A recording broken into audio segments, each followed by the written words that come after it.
Nagkabalikan na nga ba sina Catherine Bernardo at Daniel Padilla? Yan ang tanong ng netizens at Katniss fans ng Love Team, matapos ngang mawala sa Instagram account ni DJ ang pinost nitong breakup letter with Kat noong November 30.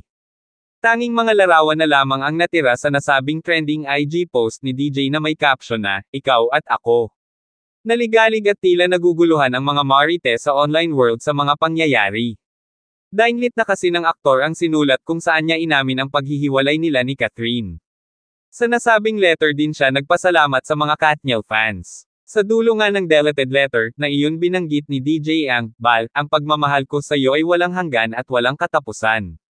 Kaya naman, kahit madaling araw na nitong Biyernes ay gising pa rin at tutok na tutok sa social media ang fans at may halong kilig at pag-asa sila na sana raw ay totoong nagkabalikan na sina Kat at DJ. Nagbunga nga kaya ang dalawang magkasunod na araw na pagkikita at pagsasama ng Katniel or Danrin para kapag-usapan ang kanilang alitan na nauwi sa breakup. Noong Miyerkules ay nagkasama sina Kat at DJ sa ABS-CBN Christmas Special at nitong Huwebes ay nasa Philippine Arena, Bulacan ang dalawa para umattend ng Asia Artist Awards kung saan pareho silang tumanggap ng parangal. Noong Miyerkules pa ay nabalitaan na namin na mukhang may magandang nangyari sa una nilang pagkikita after nilang aminin sa social media na hiwalay na sila. At sa parehong event nga ay kapansin-pansin na parang bumalik na raw ang dating pagmamahala ng dalawa, ha?